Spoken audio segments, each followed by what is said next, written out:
Hey there everybody, I'm Joshua Orro, the Mustang Prince, and welcome to Mustang Prince Oral Reports. So, here we are in the Independence Day weekend, and today I've decided to take a look at the most patriotic superhero that Marvel has ever made, Captain America. Created by cartoonists Joe Simon and Jack Kirby, Captain America was designed as a patriotic super soldier who often fought the Axis powers of World War II, and was Timely Comics' most popular character during the wartime period. It's also been said that Captain America was the first Marvel Comics character to have appeared in the media outside comics, with the release of the 1944 movie serial Captain America, which I never heard of before. But anyway, since then, the character has been featured in other films and television series, most recently in the Marvel Cinematic Universe in films like Captain America the First Avenger and The Winter Soldier, including the Avengers films. However, the film I'll be looking at this week is Captain America's most recent film, where he and his Avengers have settled some disagreements over international oversight. So, let's get started.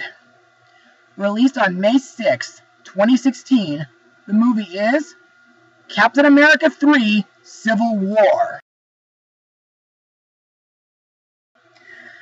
Now, let's get started. Political pressure mounts to install a system of accountability when the actions of the Avengers lead to collateral damage. The new status quo deeply divides members of the team.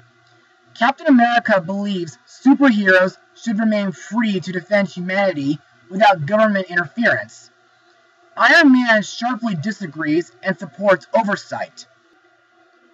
As the debate escalates into an all-out feud, Black Widow and Hawkeye must pick a side. So, what are my thoughts on this movie? Well, I thought it was pretty good. Not excellent, though. But before I get ahead of myself, let's move on to Mustang notes.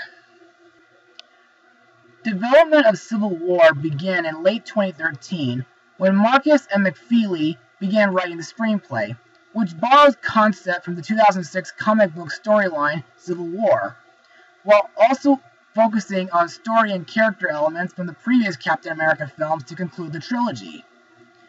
Following positive reactions to test screening of Winter Soldier, the Russo brothers were brought back to direct in early 2014. The film's title and premise were revealed in October 2014, along with Downey's casting. Additional cast members joined in the following months. Principal photography began in April 2015 at Pinewood Atlanta Studios in Fayette County, Georgia, and continued in the metro Atlanta area before concluding in Germany in August 2015, with the film being the first to use IMAX Digital's 2D cameras for the film's central airport fight sequence. Visual effects were provided by nearly 20 different studios during the post-production process. Now, while this movie is good with all the action and fight scenes like most Marvel films, but I still don't like the idea of superheroes fighting each other. I mean, I know the reason why they fight in this is because they're being overseen by the UN with the addition of Steve and Tony's disagreements with each other. But I still like it better when superheroes fight villains instead. In fact, there's another movie I know about that also had superheroes fighting each other.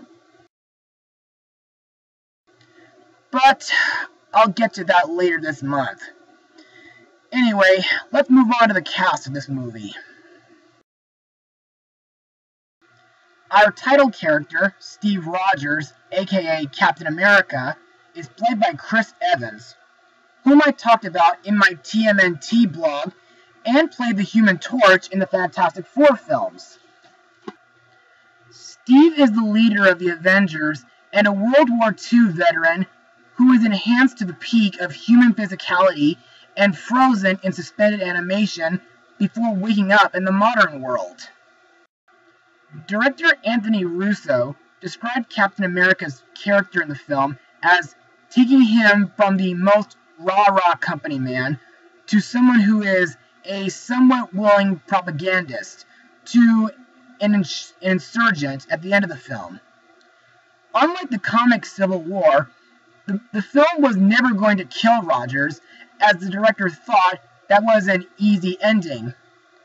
Fun fact: Evans' training regimen to get in shape for the role, including, weightlifting, which consisted of the classic body weight and bodybuilding stuff, gymnastics, and plyometrics, while staying away from cardio-based exercises, along with a high-protein diet.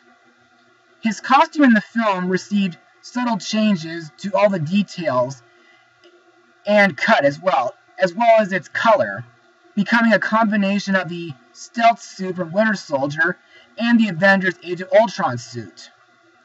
However, in my opinion, Steve is a real badass Avenger, and I think it's cool that he uses a shield in battle. I'll bet Goofy would like that if Marvel could be added in the Kingdom Hearts franchise. Tony Stark, aka Iron Man, is played by Robert Downey Jr., whom I mostly know from Sherlock Holmes, and he'll be teaming up with Spider-Man in the upcoming Spider-Man Homecoming film this Friday. Tony is a self-described genius, billionaire, playboy, and philanthropist with an electromechanical suit of armor of his own inventions. Anthony Russo said that Stark's egomania allowed the writers to bring him to a point in his life where he was willing to submit to an authority, where he felt it was the right thing to do.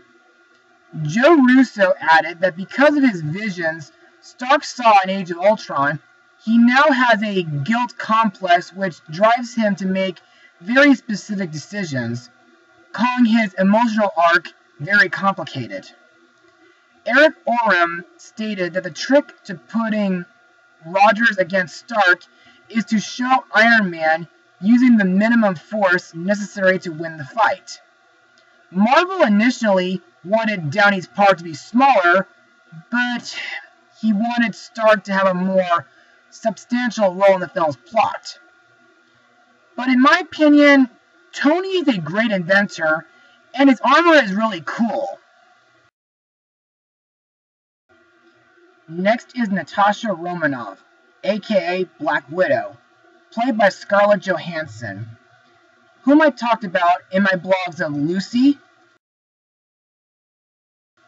Sing, and The Jungle Book. Natasha is an Avenger allied with Stark and a highly trained S.H.I.E.L.D. spy. Anthony Russo noted, her head is with Tony's side of things, but her heart is with Cap in a lot of ways. Describing her character situation after the events of Avengers Age of Ultron, Johansson said that Widow is trying to move forward and she's trying to pick up the pieces of her life. She also said that Romanoff is at a point in her life where she can make choices herself without having others have a hand in the decision process. On the continuation of the relationship between Romanoff and Rogers from Winter Soldier, Joe Russo said that they wanted to test it by having Romanoff point out to Rogers the mistakes the team had made and convince him that it might not be as black and white as he sees it, and that the Avengers must find a way to work within the system so they, aren't disbanded. Next we have Bucky Barnes, aka Winter Soldier, played by Sebastian Stan. Bucky is a physically enhanced, brainwashed assassin and Steve's best friend who re-emerged after being thought killed in action during World War II. This portrayal is an amalgam of Barnes and the Winter Soldier, with Stan saying he's never going to be Bucky Barnes again. There's going to be recognizable things about him, but his path through the experiences of Winter Soldier is always going to be there haunting him. Because of this, the character has more lines in the film than in Winter Soldier. In my opinion, Bucky is very fierce, fast, and strong. Next, we have Sam Wilson, aka Falcon, played by Anthony Mackie, whom I know from Abraham Lincoln Vampire Hunter. Sam is a former pararescue man trained by the military in aerial combat, using a specially designed wing pack. Wilson is aided by a robot drone named Red Wing. Discussing the relationship between Wilson and Rogers, Mackie said, with Falcon and Cap, what's so great is that there's a mutual respect. There's a soldier respect. What's great is that you get to see their relationship grow. Falcon respects and admires Cap because he earned his rank as opposed to sitting in an office and just delegating orders. Joe Russo stated that the inclusion of Barnes to Rogers' side forces Wilson to question the dynamic and relationship he has with Rogers going forward. Next is Tony's right-hand man, James Rhodes, aka War Machine, played by Don Cheadle, who has been in films like Hotel for Dogs and the 1997 Volcano movie. James is an officer in the USA Air Force who operates the War Machine armor. Cheadle called Rhodes' appearance in the film a bit more intense and pivotal compared to his previous appearances. Next is Clint Barton, aka Hawkeye, played by Jeremy Renner, who I only know from Hansel and Gretel Witch Hunters. Clint is a master archer, retired Avenger, and S.H.I.E.L.D. agent. On Barton's reason for joining Rogers' side, Renner said, Cap was the first guy who called. Let's just get the job done so I can go home to the family.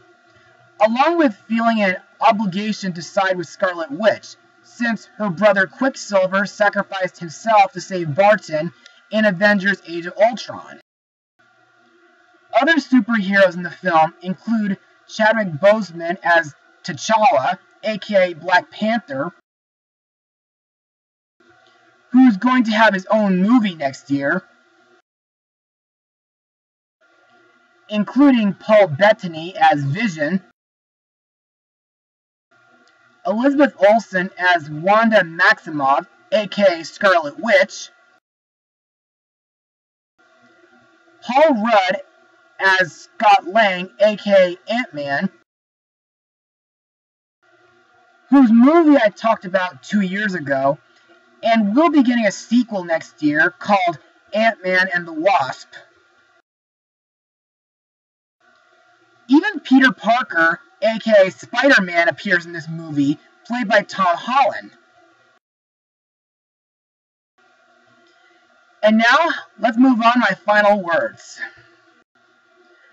Overall, I can't consider Captain America 3 Civil War my favorite Marvel film, or my favorite film from last year, due to the idea of Tony and Steve fighting each other. But aside from that, the action is very thrilling, and the other superheroes that appear in this film, like Black Panther, Ant-Man, and Spider-Man, are cool. Also, the story feels kind of rushed in my opinion. So, my rating for this movie will be a 74% out of 100. Well, that's it for today, everybody. Be sure to join me again next time. Mustang Power. Oh, and have a great 4th of July, everybody.